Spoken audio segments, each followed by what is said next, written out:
That's real bad tackling technique. Hayes to Everett. Couldn't take the mark, but Thompson will kick the goal. Saint is still a chance. Thompson has kicked 3.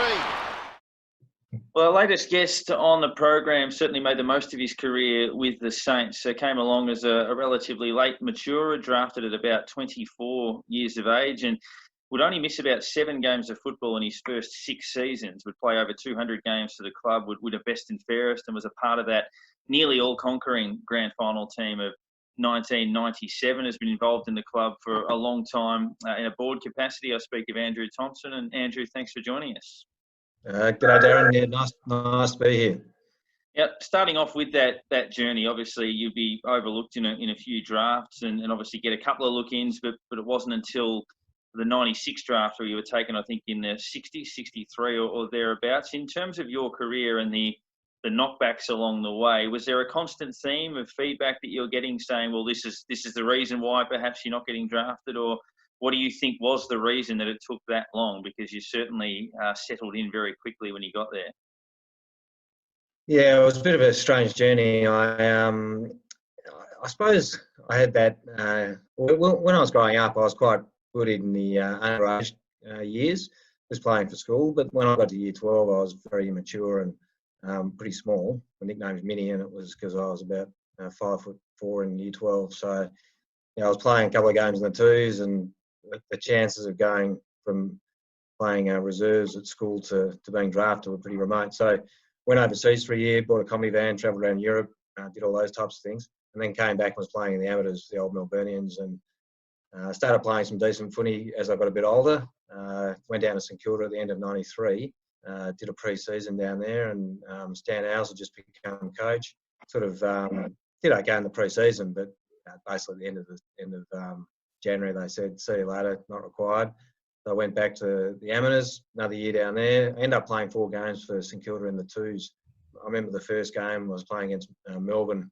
They told me to tag Rodney Grinter, and Rodney Grinter, if you remember, was a pretty tough player, and I was just finding my way. So I barracked for Melbourne when I was growing up, and I was a bit nervous about playing on him. But so I played 4 games in reserves in '94 for the Saints. End of the season, they said yes, not really interested. So I got a phone call from the Bulldogs, and I actually went down there in '95. Spent a whole year in the twos, playing under Terry Wallace, who was the reserves coach.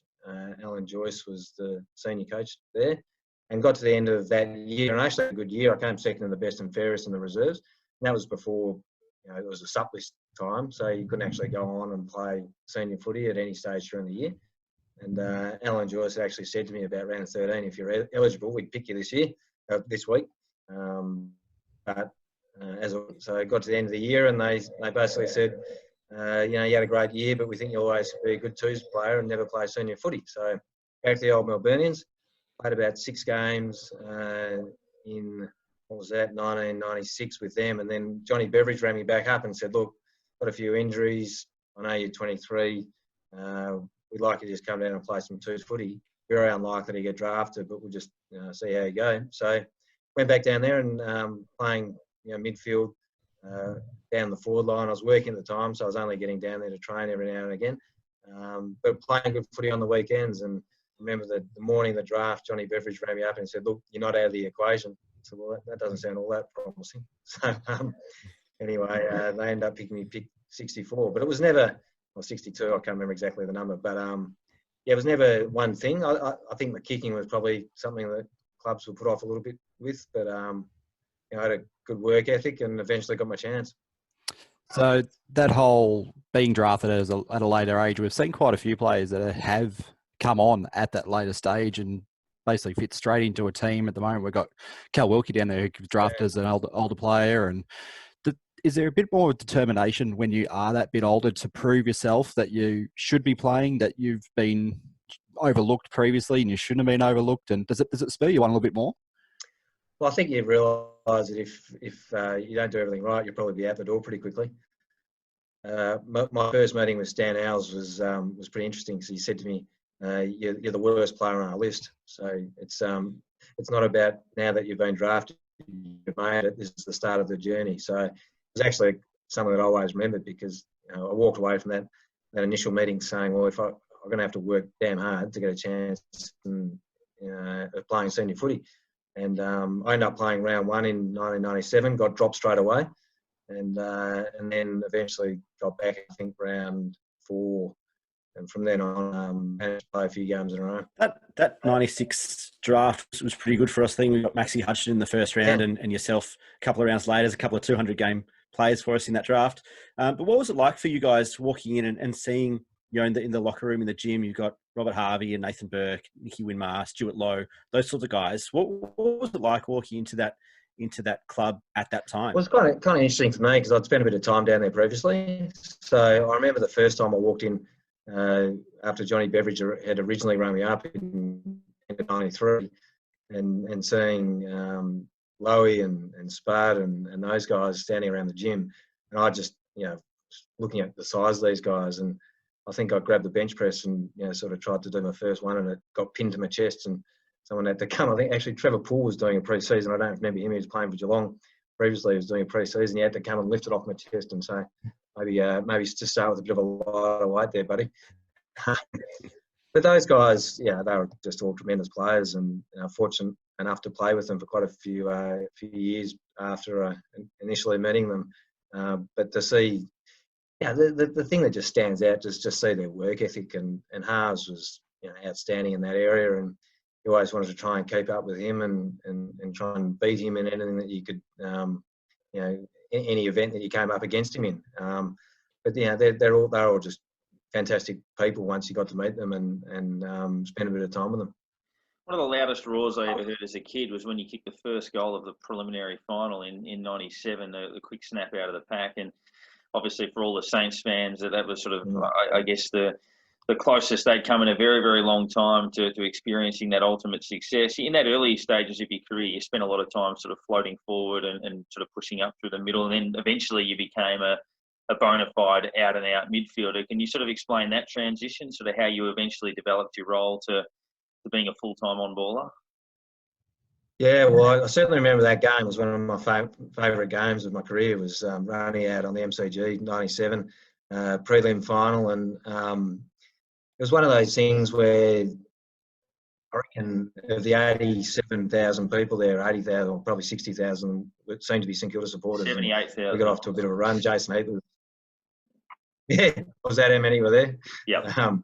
Anyway, Jason Heatley starred that night, and I think he kicked 6 or 7 goals. And I do remember kicking that first goal. It was a great feeling. But I also remember in the last quarter, hand passing it to Nicky Winmar, and he ran in at about the 20-minute mark of the last and kicked a goal. And it was sort of that moment in time that you realise that you're going to play in a grand final. So that was my role originally. I was playing mainly in the forward line as almost a negating forward, trying to take the guys who were running off the halfback flank for the opposition, and then eventually got into the midfield myself and went from started really doing.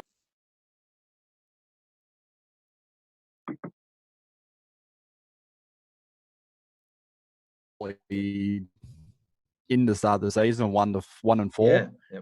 What was changed around that time? You say you came in yourself around about the round 5 point there. Was there much that you could see from within the team that changed and made us look at a different direction and go, no, this is what we've got to do?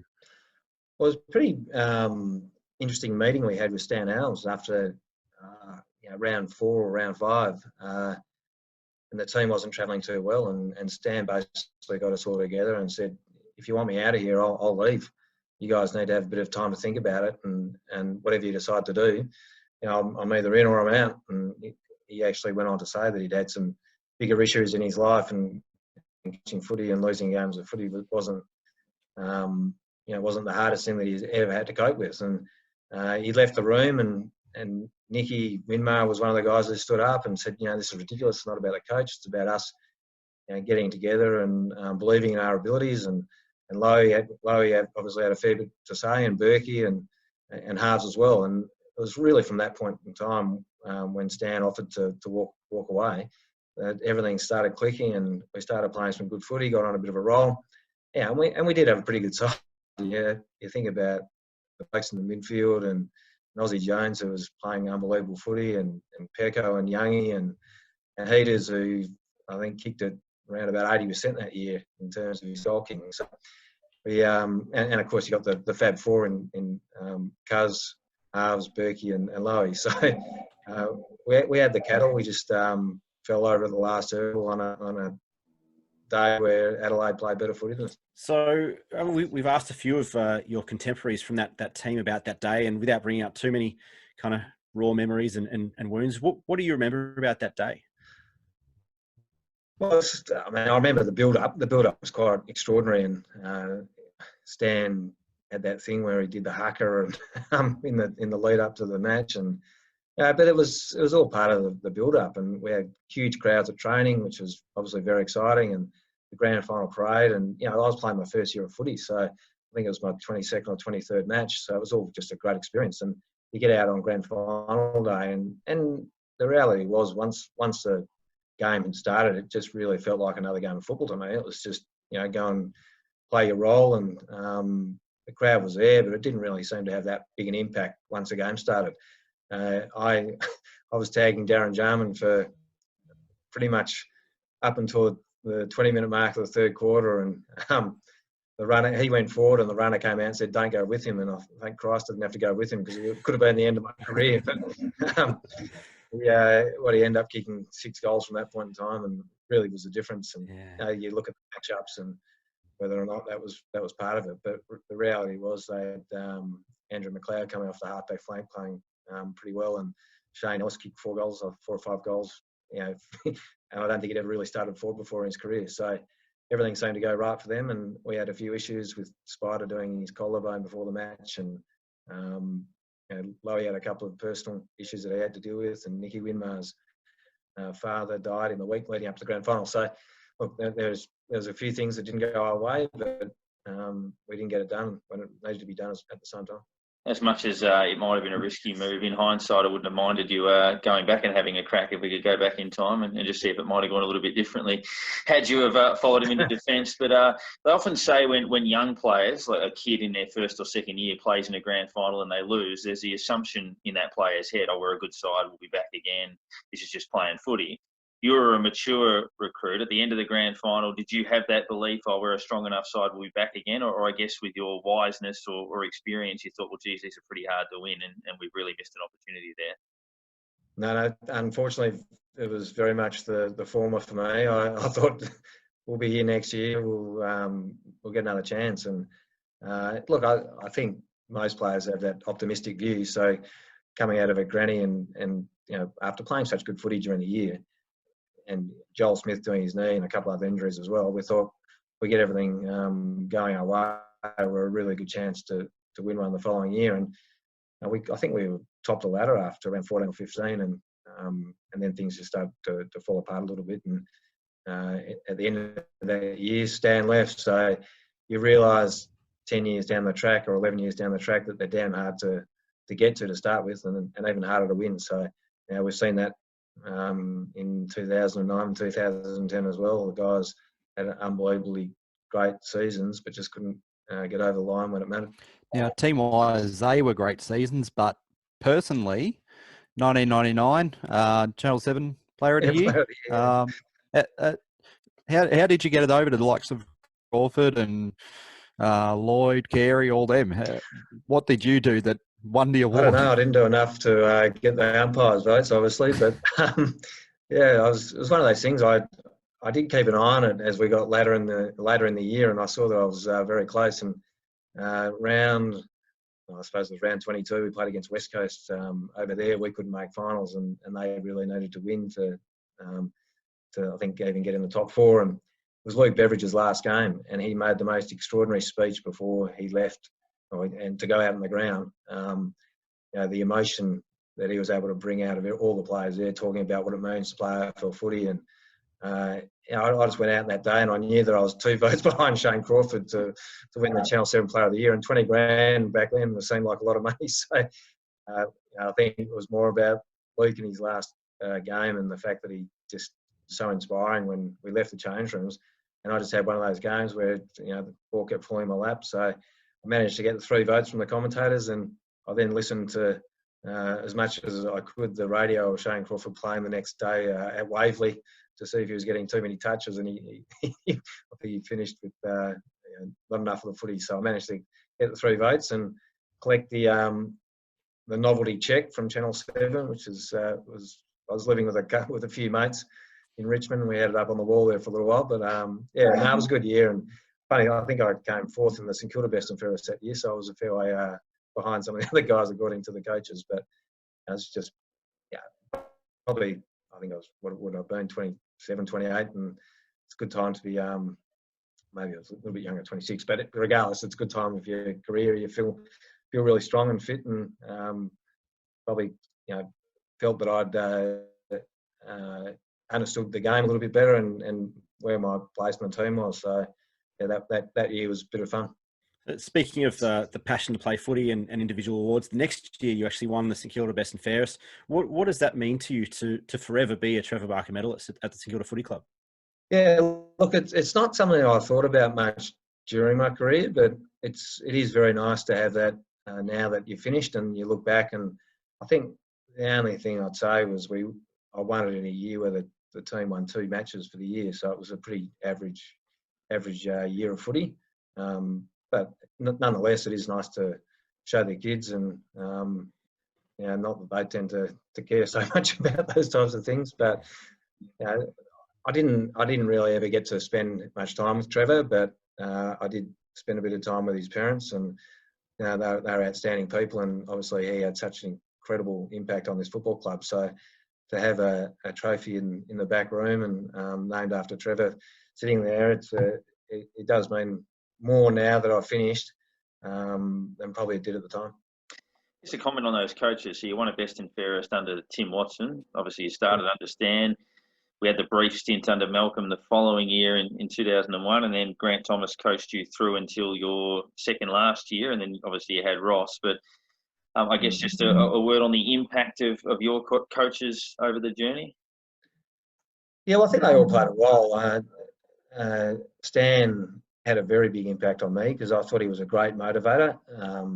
He really made you come to training and want to train like the way you play.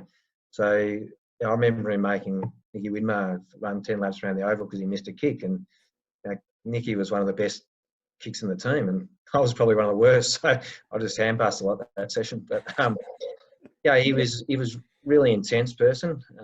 He used to try and get players to tell jokes before training just to try and lighten the mood a bit. But he really did have a big impact on my career, and I think a lot to the way he went about it to start with.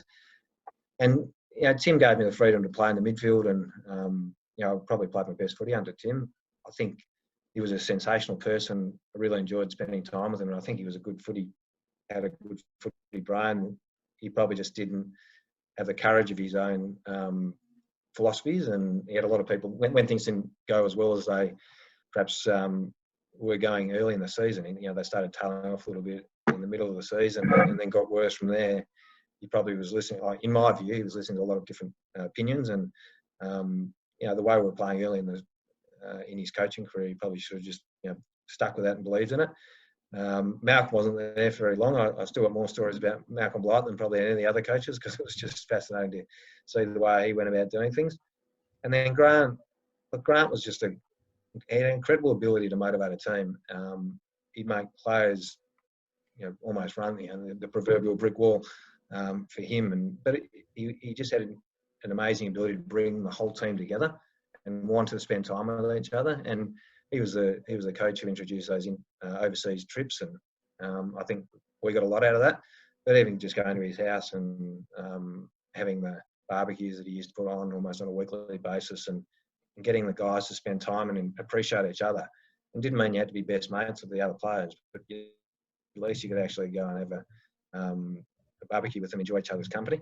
So he was very good at that. And there was that time in 2004 and 2005 where we were playing pretty outstanding footy, and Matt Rendell was his assistant, and I think that was some of the more enjoyable times of being out in the ground when you're at Etihad, or whatever it was called back then, whatever it's called now, kind of Marvel Stadium. and the whole wing was cheering, and Fraser's kicked his 9th or 10th or whatever he's up to, and Rue was doing what he was doing. It was a pretty special time. But once again, we got a few injuries leading into the finals and didn't quite get there. And look, I only spent one year with Ross, but clearly tactically brilliant. Very big on defence and a straight shooter. You knew exactly where you stood with him. And I remember getting on the bus after playing against Port Adelaide. I was starting to struggle. I had a knee injury, and he basically we just lost over there and walked on the bus, and he was sitting at the front. He just said, "You're done." So right, yeah, that was pretty much the end of my career. So he did put me back in once or twice, but you knew where you stood with him, and you just look at the way the guys talk about him now, and they've got a huge amount of respect for the way that he went about it. Now, going back to Malcolm, there was one incident that I actually do remember, as I actually witnessed it myself. I was always one that would wait back a little bit and wait for the traffic to get out and sort of wait around a little bit. And all of a sudden, we were just sitting there, and then out come all the players again. And then we're looking over, and then Malcolm sits you all in the centre circle. And I was thinking, what's going on here? What did he sit you down and tell you? Yeah, it was an interesting night. So we used to actually go into the rooms and then come back out and do a cool down. And it was part of the fitness guys decided that was the best way to do it rather than doing it around the change rooms. So we're out there and we're doing the few run throughs, etc. And then Malcolm came out and he basically made us all sit in the centre circle. And when you got 22 blokes trying to sit in the centre circle, it's pretty tough. The guys were sitting on each other's laps, and and we didn't know where this was going. We're looking around trying to figure out what he's going to say, and he actually, once we'd all sort of managed to manipulate ourselves into the centre circle, he said, "Look, we're all in this together, and I'm not going anywhere. We want to turn this footy club into a great footy club, and it's important that you all understand that." He then, on I think the Monday or the Tuesday night, he went got a whiteboard and he basically put out everything that he'd achieved in football, and he ticked every box. So Coleman medal, Brownlow medal, best and fairest All Australian. When ticked them all, and then at the end he had sacked, and he put a big circle around it, and he said, "I'm not ticking this box," and he got sacked the next day. So it was better. But I remember going to that press conference. I was vice captain, and it was I don't know. There must have been 150 press all turned up to witness Malcolm getting sacked, and I was sitting on the edge of the table just hoping they weren't going to ask me any questions. I got through unscathed, so I think Harves had to say a bit, but I was far enough on the side not to be asked, so I was quite happy with that. Tom, the type of player you were, tough in the clinches, hard at it, chasing your man, chasing the ball. You seem to get yourself up for big games. Is that something that you prided yourself on? I mean, look at the preliminary final against Port in 2004, 20 touches, 8 tackles. Similar story in the qualifying final against the Crows the next year. Was that something that you really prided yourself on in terms of getting yourself up for those big games?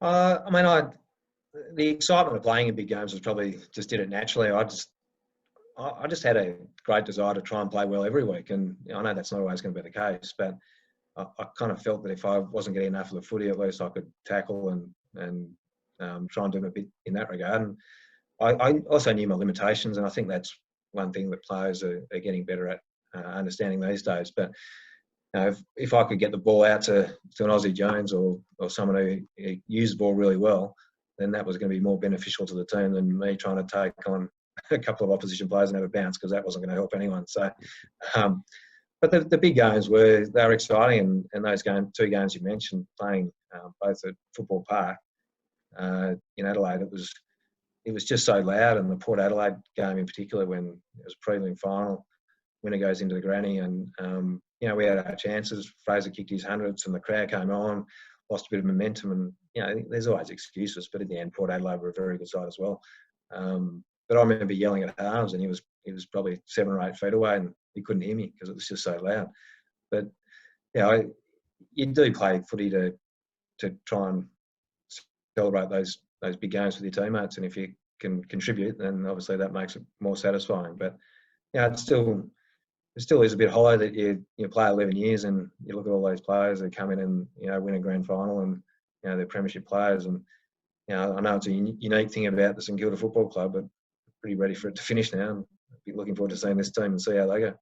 It's an amazing one, obviously, of your journey arriving in your mid-20s. So I guess the final one from me, you arrive in your mid-20s, you spent effectively 2 decades at the club playing and board and the like, which is remarkable given, as you say, you're told on your first day at the club that you're the worst player on the list, and you go on and do what less than 3% of players do, which is play 200 AFL games. In terms of the journey for the club now, how do you see, I mean, when we say the health of the club, I think everyone's in a little bit of bother given the COVID era, but in terms of the shape they're in now and obviously getting back to Moorabbin and even the progress they're making this year, I guess the club that you arrived and the club you find now, how do you see the club at present?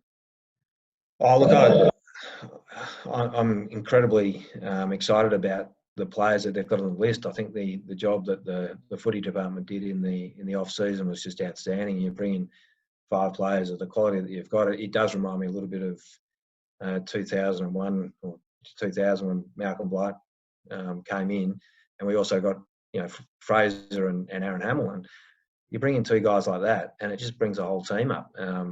So to see Hill come in, Zach Jones, and these guys, it just Paddy Ryder, it really gives us a bit of depth to our side. And I think it always, the club's always going to be in a reasonable position if the on-field is successful. You can always try and build the off-field stuff and make sure that you're in a reasonable financial position when things aren't going so well. But as a club, we've really struggled on the revenue side. And when you're winning, that can really obviously bring the money in the door. And to get sponsors on and those types of things, I think the club's in a really good spot in terms of their on-field now. The coach seems, and I don't know Brett particularly well, I played on him, he's a pretty tough player, but it seems the players really enjoy playing under him.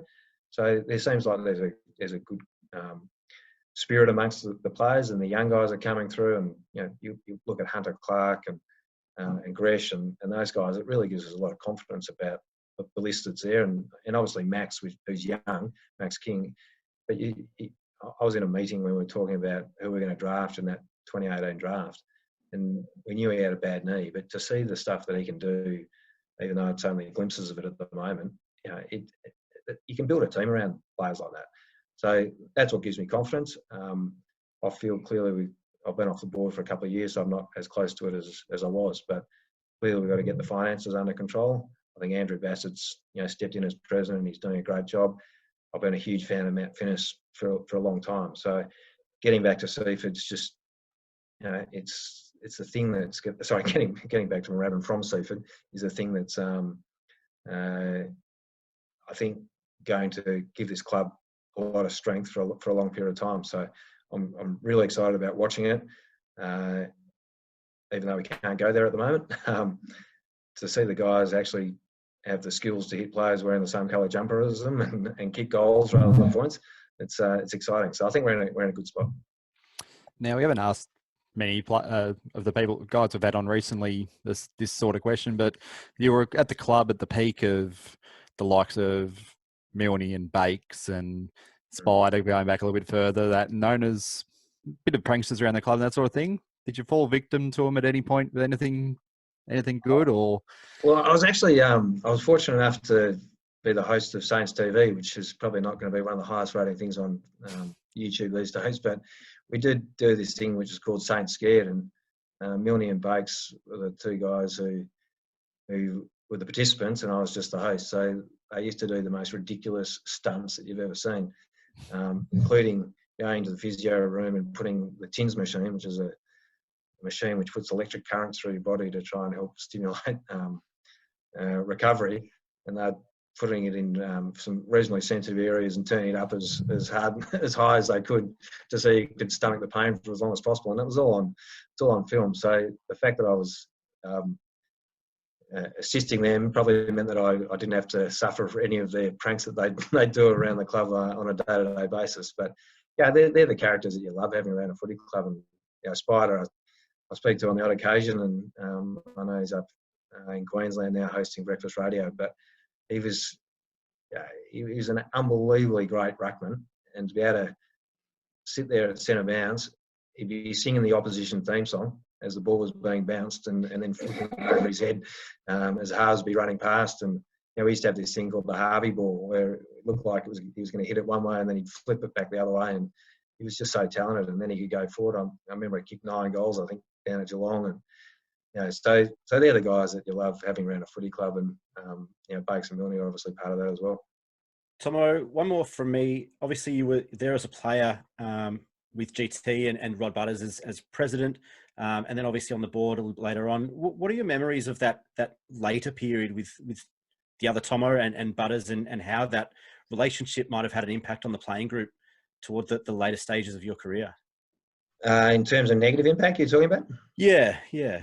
Well, it's interesting because they had a very positive impact early, and even Rod came in and obviously been reasonably successful in his personal life, and he managed to bring in enough money to even just resurface the ground at Moorabbin, and Grant had come in and said, well, these change rooms aren't acceptable, and he even managed to get a working bee with different builders coming in and fixing that whole area up. And we had 4 showers which went cold after about 2 minutes, and they just both said, well, that's just ridiculous.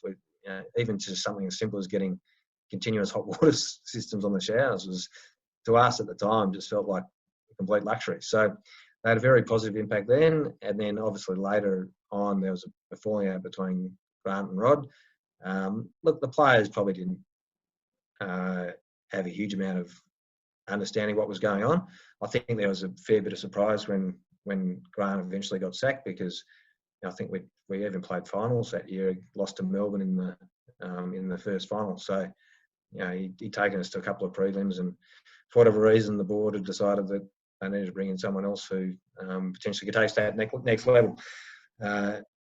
Clearly that didn't work either, but really their relationship was something that I found out more about later in later years rather than at the time. But those things, even if you don't know much about them, there's probably an undercurrent of knowledge about people aren't getting on as well as they probably had been in the past, and maybe it has an impact, but really on field we didn't notice it too much. Tomo, thanks for giving us so much of your time today. You're obviously a ripper. You squeezed every drop, I think, out for the club, and it was a joy to watch you play. And thanks for jumping on as our guest this week. Good on you guys. Nice to speak to you.